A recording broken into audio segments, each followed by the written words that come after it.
Il y a quelques jours, un frère est venu me voir et m'a dit « Donne-moi des conseils pour me lever à Salat al-Fajr ». Bien sûr que moi-même, j'en ai besoin de ces conseils-là, on en a toutes et tous besoin. Je lui dis la première des choses parmi les causes.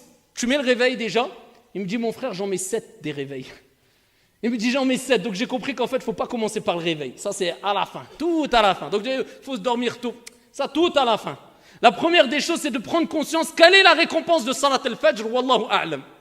Et de prendre conscience de la gravité d'être négligent, insouciant, inconscient des mérites de Salat al-Fajr. Ça, c'est la première des choses. Déjà, après, le reste, ça va tout seul. Exemple, toi, si on te dit, tu as un travail, mais tu dois te lever tous les matins, 5 heures du matin. Ah, ne te précipite pas. Tous les mois, tu touches 25 000 euros.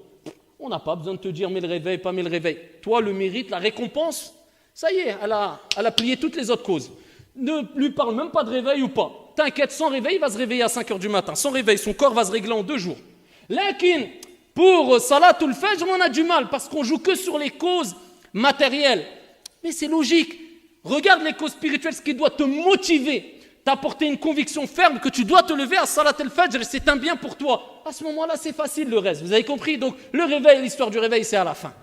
Donc ici, la première des choses, c'est les mérites. Prendre conscience de la valeur et de ce que tu rates, ya Abdallah. Si tu rates Salat al-Fajr. Et la honte, qui est le fait de te réveiller, peut-être te dire, les anges, ils ont dit à Allah, on a trouvé Foulan et Allan en train de dormir. Allah en a connaissance. Et ils ont attesté de cela. Et déjà, ça nous permet de voir ici, où est notre degré de foi? C'est pour ça, Salatul Fajr, c'est quelque part une métaphore, le thermomètre de l'iman, de la foi. C'est pas l'aspect extérieur, comme je dis souvent, l'aspect, un beau camis, une belle barbe. Je suis pas en train de critiquer et dénigrer, moi-même j'ai la barbe, moi.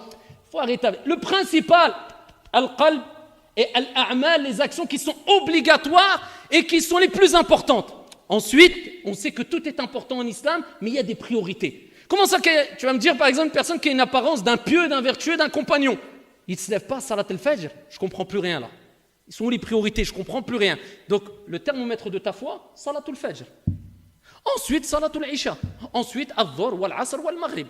Ça c'est un grand thermomètre de ta foi. Tu vas savoir où tu es. Sans compter le fait que ça ne suffit pas de prier, il faut prier avec concentration, avec dévotion, et prier comme il faut, en respectant les piliers, les conditions, etc. C'est une prière complète, comme on a dit précédemment. Donc la première des choses, les mérites, tu les as compris. Deuxième des choses, avoir la ferme conviction et ici et la ferme résolution de se lever à Salat al-Fajr. Tu te dis, je dois me lever et je veux me lever bi'idhnillah. Troisième des choses, rend faible shaitan, affaiblit le diable. Comment? Fais le wudu. Qabla an-nawm, tawadda ya Abdallah. Protège-toi, c'est une protection. Fais le wudu. Essaye de dormir avec les ablutions, c'est le mieux. Quatrième des choses, si je ne me trompe pas, fais al-dhikr. L'évocation et l'invocation. Shaitan va s'affaiblir encore. Tu es en train de te protéger. Si tu récites Ayat al-Kursi tous les soirs, Allah envoie un ange qui te protège toute la nuit bi'idhnillahi azza wa jal. Shaitan, il s'éloigne de toi. Parce que la cause principale qui fait qu'on a du mal à se lever à al-Fajr, c'est notre âme qui est influencée souvent par les plaisirs et la paresse et le laisser-aller. Et Shaitan aussi. On ne met pas que la faute sur Shaitan, mais il y a Shaitan aussi. Donc ici, affaiblis Shaitan. Fais le dhikr. Et particulièrement Ayat al-Kursi, Surat al-Ikhlas, al-Falaq, al-Nas 3 fois. Et fais comme le prophète alayhi salatu wa sallam faisait. Réunis tes mains et récite al-Falaq, al-Nas, al-Ikhlas 3 fois, souffle dans tes mains et essuie ton corps. Ça, c'est parmi les choses recommandées à faire avant de dormir. Déjà là, tu t'es prédisposé à te lever à Salat al-Fajr, incha'Allah ta'ala. Quand tu te réveilles, eh bien, comment tu dois réagir? Tout de suite. Parce que dès que tu ouvres l'œil, on sait très bien, on les ouvre peut-être 20 fois. Tu as le temps d'avoir éteint 5 réveils, tu ne t'es même pas rendu compte que tu as éteint 5 réveils. Le premier déclic que tu dois avoir, c'est le dhikr. Pourquoi? Le prophète alayhi afdalu salatu wa taslim a dit kama ja'a fi sahih que lorsque l'un d'entre vous dort, Shaitan il vient derrière sa nuque et il lui fait 3 nœuds.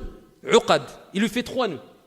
Et à chaque nœud, il lui dit, Shaitan il lui dit que ta nuit soit longue. Na'as mzian, dors bien. Et il lui fait le 2e nœud, la même chose. 3e nœud, la même chose. Shaitan y part.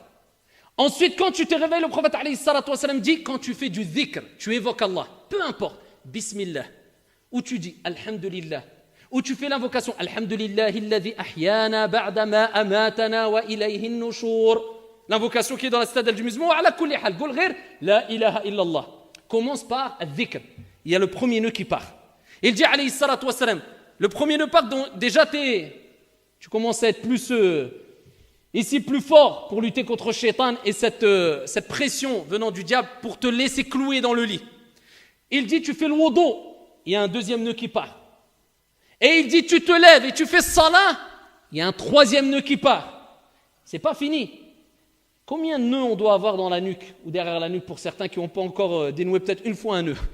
Eh bien ici, le prophète il dit quoi? Ensuite, quand les 3 nœuds, peut-être certains ils ont 500 nœuds, quand les 3 nœuds se sont tirés, eh bien la personne se sent comment? De bonne humeur et se sent ici motivée, traduction du sens, c'est-à-dire loin de la paresse. Il dit sinon, la personne se lève, certains disent du mauvais pied, on balaye ça, de mauvaise humeur, et en plus de cela, il est paresseux toute la journée. Ça, c'est la réponse à ceux qui disent, je ne sais pas ce que j'ai là, toute la journée, aïen. Dès qu'il parle, je suis KO, mon frère, je suis fatigué, j'ai mal, j'ai toute la journée. Alhamdulillah, il est wallahu a'lam.